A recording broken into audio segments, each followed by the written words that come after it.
The rain had been falling since morning, the kind of rain that doesn't bother with drama. No thunder, no lightning, just a gray, relentless weeping from a sky that looked as exhausted as everything beneath it. Detective Elias Voss had been standing outside the alley on Meridian Street for 11 minutes, smoking his third cigarette, watching the forensics team work around the woman they'd found slumped against the dumpster like a discarded thing. She was alive. Barely. Her pulse, the paramedic had said, was the kind of pulse that argued with itself. Her clothes were wrong for the cold. A thin floral dress, no coat, no shoes. One of her hands was pressed flat against the wet asphalt, as if she were trying to feel whether the earth was still there. Voss dropped his cigarette, crushed it under his heel, and walked toward her. He'd been a detective for 16 years. He'd worked homicides, trafficking cases, disappearances that spiraled into nightmares so complex they never fully closed. He thought he had developed something like armor. He crouched beside the woman and looked at her face. She was young, mid-20s perhaps younger. Her hair was dark and plastered flat against her cheeks. Her lips were cracked and pale. And then her eyes opened.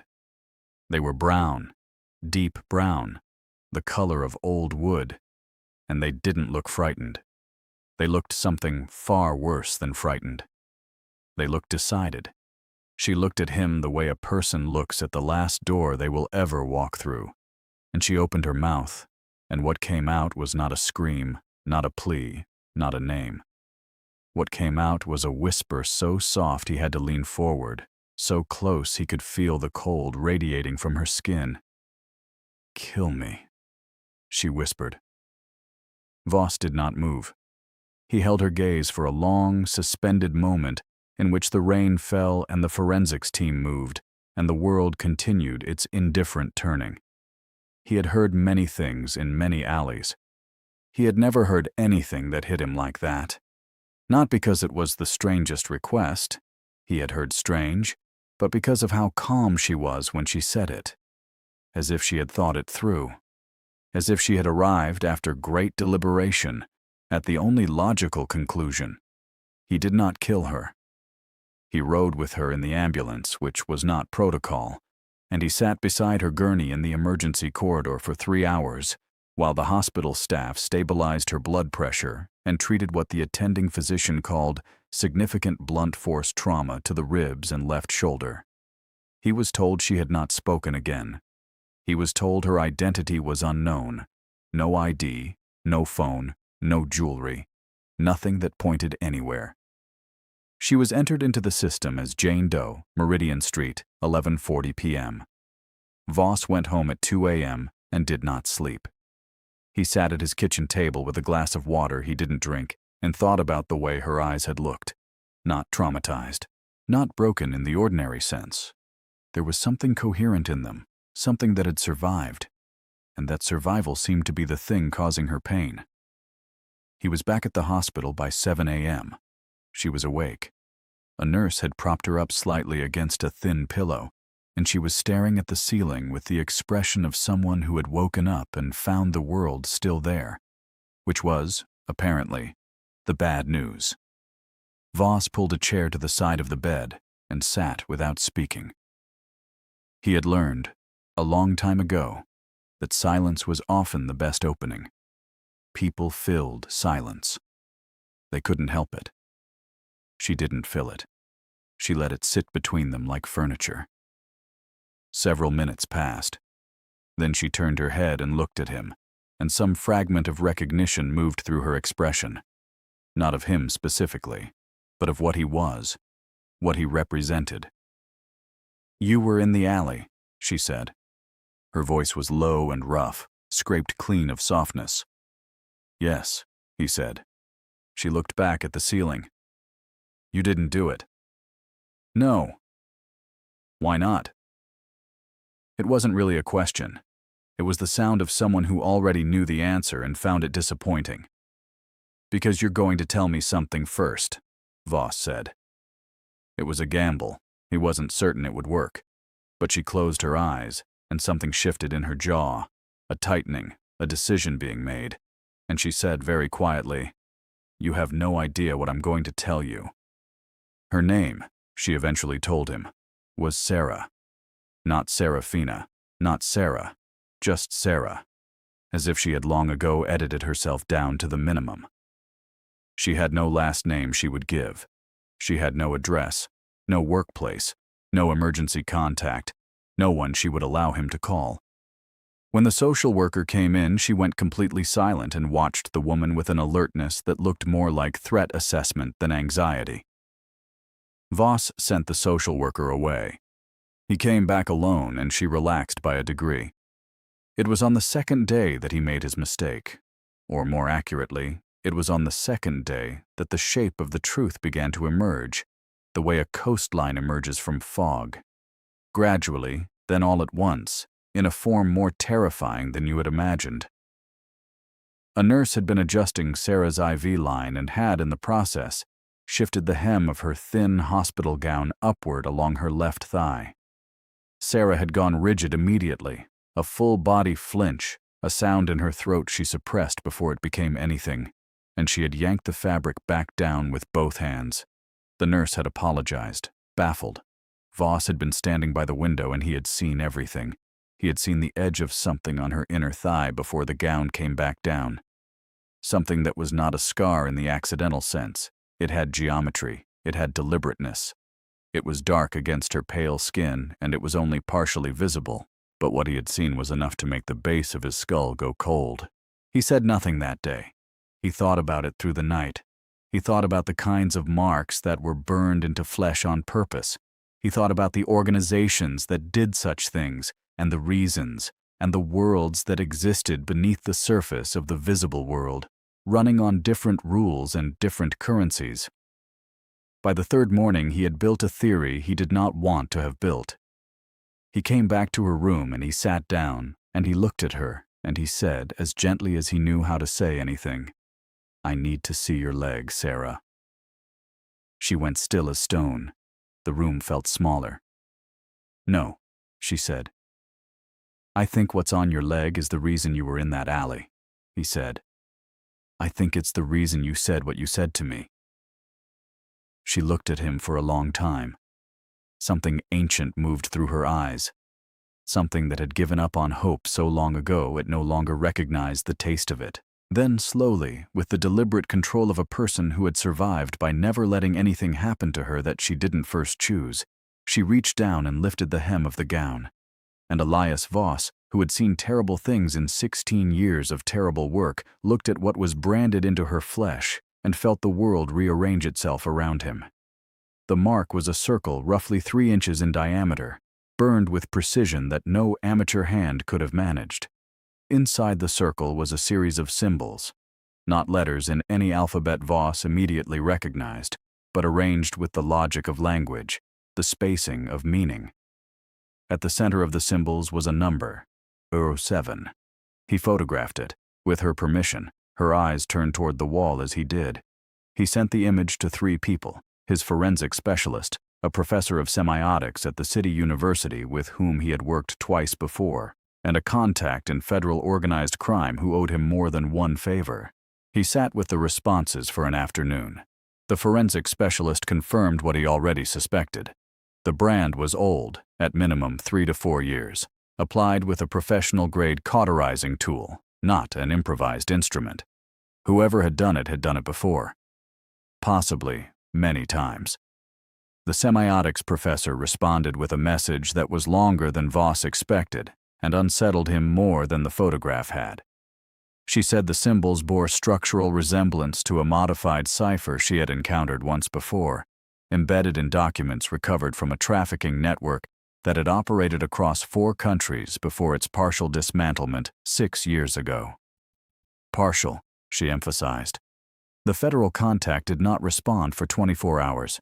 When he did, his message was 4 words: "Don't push this one."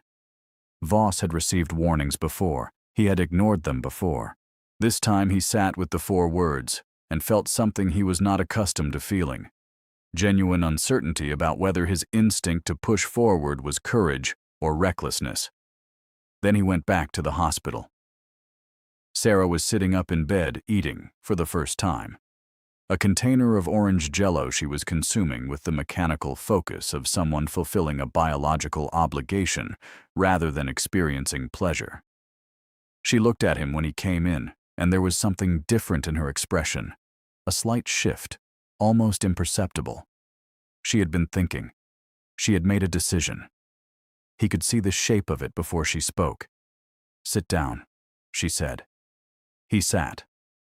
"I'm going to tell you something," she said, "and when I'm done, you are going to understand why I was in that alley. And you are going to understand why asking you to kill me was not dramatic. It was practical." He said nothing. He waited. Outside, the city moved and breathed, entirely unaware of what was about to be said inside this room, with its thin curtains and humming fluorescent light, and woman with a number burned into her thigh. She had been 17 when they took her, not kidnapped in the screaming, struggling sense.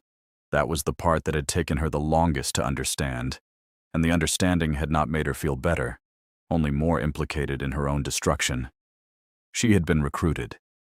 There was a woman, elegant, warm, with a laugh that filled rooms and a kind of attention that felt, to a 17-year-old who had grown up in a household of strategic indifference, like being seen for the first time. The woman's name was Margot. She said she ran a foundation for young women. She said there were programs, opportunities, travel. She said Sarah had something special. She said all of this over 3 weeks of carefully arranged coffee meetings and one dinner at a restaurant so beautiful Sarah had felt, sitting there, like a person she had always meant to become. She signed nothing. She was never asked to sign anything. That, Sarah later understood, was intentional. Documents left traces. They had better methods of binding. She went willingly, with a bag packed and a phone call made to a mother who said drive safe with the tone of a woman closing a book she had never been very interested in. The foundation was real, in the way that facades are real. It had an address, a website, photographs of girls at various world landmarks. The first 6 months were almost exactly as described: language classes, cultural immersion. A house in a city she was not immediately told the name of, with 4 other girls who were all, like her, between 17 and 20, and all of whom had the same quality she would later identify as the primary criterion for selection. They were alone in the particular way that made them invisible. No one would notice quickly if they disappeared. No one would escalate. She told Voss all of this in the flat, factual voice of someone who had rehearsed the story in her own mind so many times it had become documentation rather than memory. He did not interrupt. He did not reach for her hand. He understood instinctively that she needed him to be a recorder, not a comforter. Comfort would come later, if she wanted it. Right now, she needed a witness. The number 07 meant she was the 7th. 7th in what sequence she had initially not understood, and then understood in the way that the worst understandings arrive, through accumulation rather than revelation. The organization, she had no name for it, had never heard it named, suspected its namelessness was structural rather than accidental, operated on a principle of permanent ownership. That was the word they used, internally, among the men who ran it. Not slavery, not servitude. Ownership. As in, a thing that has been owned does not stop being owned when it leaves the room. The brand was the proof. It was applied after 6 months, during what they called the formalization, in a room with white walls that smelled of antiseptic and something floral that she suspected was meant to soften what was happening without actually softening it. She had not been given a choice. She had not been held down. She had simply been told that it was time, in the same tone one might use to tell a person it was time for a scheduled appointment. She had sat in the chair because by then the mechanisms of her own will had been sufficiently disassembled that sitting in the chair was what she did. 7 meant she was 7th, and it also meant she was property, and it also meant that wherever she went in the world, if any person connected to that organization saw her thigh, they would know 2 things: who she belonged to, and what the price of returning her would be. She had escaped, if escape was the word, 4 months ago. Not through heroism, through chance and chaos and a man's momentary distraction and a window on the second floor of a house in a country she still sometimes couldn't believe she had gotten out of. She had been running since. She had run out of places to run. She had run out of money, out of forged documents, out of contacts, out of hope in the sequential, ordinary sense. When she found herself in that alley, she had made the calculation that a hunted, branded woman with no identity and no safety and no future had 2 choices: be found by them or be found dead. She had preferred the second. She had found Voss instead. She finished speaking, finished. The room was very quiet. Voss had not moved. He was looking at her with the expression of a man who has just been handed a map to a country he did not know existed and is trying to understand both the geography and his obligation to it. "The organization," he said finally. "They're still looking for you." "They never stop," she said. "That's the point of the brand. It's not a punishment. It's a tracking system. It's a message to anyone who finds me. She belongs to someone, and that someone will come for her, and there will be a price." Voss was quiet for another moment. Then he said with a certainty he had not planned and could not fully account for, "Not if we find them first." The federal contact's name was Decker, and he met Voss in a parking garage on the west side of the city at 6 in the morning, which was the kind of meeting that announced its own seriousness before a word was spoken. Decker was a man who looked as though he had spent so long working beneath the surface of things that he had begun to take on its quality: gray, compressed, giving nothing away on the outside that wasn't carefully selected. He didn't shake Voss's hand. He looked at him for a moment and then he said, "You talked to her?" "Yes." "Then you know enough to understand why I said what I said. Tell me more than 4 words, Decker." Decker leaned against a concrete pillar and folded his arms. He was quiet for long enough that Voss thought he might simply leave. Then he said, "The organization your woman is running from. We have no name for it either, and that's not laziness, that's by design. They've been operating for at minimum 12 years. We've traced them across 9 countries. We've recovered 23 women in connection with their network. Do you want to know how many prosecutions have resulted? Tell me." 1. A mid-level contractor who turned state's evidence and died of a cardiac event in protective custody 8 months later. Voss looked at him. Cardiac event. "He was 31 and ran marathons," Decker said, with the flat affect of a man who had long since stopped being surprised by the specific flavors of horror available to well-resourced people. "The problem isn't evidence. We have evidence. The problem is reach. This organization has positioned itself inside the infrastructure of at least 4 legitimate entities: financial institutions, a private security firm, a humanitarian NGO, and one body we believe is connected to a government ministry in a country whose cooperation we cannot obtain. Every time we get close on one thread, something severs it. Your woman is not a witness. She's a liability. To them, because she's out, and to us, because keeping her safe while building any kind of case is something I cannot promise you I have the resources or the authorization to guarantee." Voss said nothing for a moment. Then, "What about the brand, the cipher?" Decker's expression shifted. Barely, but Voss caught it. "Where did you get information about the cipher?" "Academic source." Decker was quiet. "The cipher is real, and the woman who identified it for you. Tell her to be very careful about who she talks to from this point forward." Voss did not tell Sarah everything Decker had told him. He told her enough. He told her that the organization was larger than either of them could dismantle from the inside of a hospital room, but that there were people, careful people, people who had been working on this longer than she had been running, who could, with the right information, do what no one had managed yet. He told her that her testimony, her knowledge of the internal structure, the names she had heard, the locations she had passed through, all of it was the kind of evidence that had been missing from every previous attempt to get a foothold on this network. She listened. Her jello was untouched. When he finished, she said, "And if I do this, if I talk, if I give them everything, I become a target with a much larger profile. Right now they think I'm in hiding. The moment I become officially connected to an investigation, they know exactly where to look." "Yes," he said, because she deserved the truth more than she deserved comfort.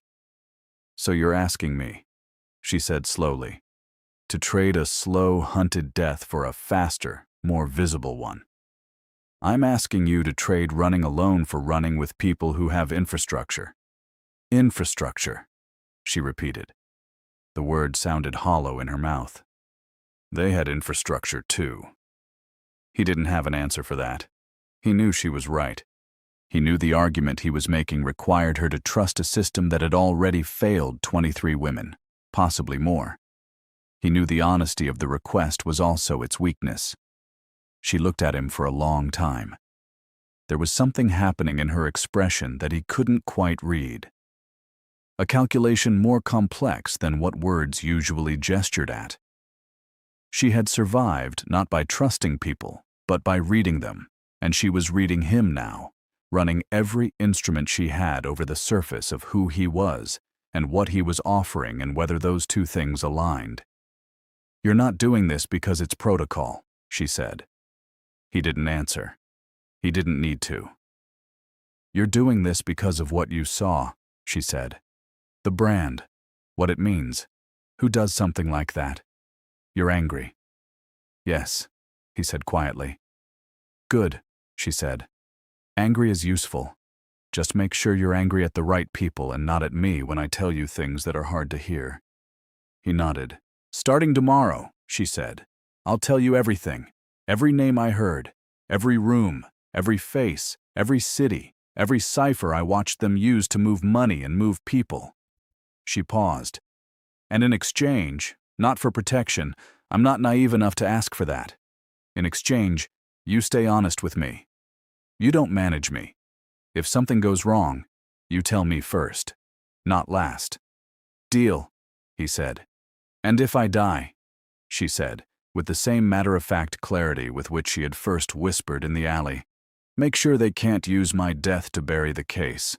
Make sure what I know goes somewhere they can't reach." He looked at her. This woman who had been taken at 17 and had survived things he was only beginning to comprehend. This woman who had woken up in an alley and found the world still there, which was the bad news, and had decided, despite everything, to do something with the time left. "I promise," he said. 3 weeks later, Sarah walked out of the hospital in a pair of shoes Voss had bought without being asked, and a coat that belonged to his sister, and a name she had chosen herself. Not Sarah, she decided. Sarah was the name they had known her by. She wanted something new. She chose Clara. Clara Voss, temporarily, for the paperwork. A fiction, but one that felt like something she had chosen rather than something done to her, which was, she was learning, the difference that mattered. The federal case, which Decker had reluctantly agreed to reopen with Voss attached as a liaison, would take time. These things always took time. But Sarah, Clara, had given them, in those 3 weeks of careful recorded testimony, 47 names, 19 locations, the internal structure of the financial cipher, and the identity of a woman known inside the organization as Margot, real name Elena Strauss, currently residing under a false identity in a coastal city 700 miles away. That was the thread. That was the one that, when pulled, would begin the unraveling. On the morning she left the hospital, Voss walked beside her into the pale April light. She stopped on the sidewalk and looked up at the sky, not dramatically, not with tears.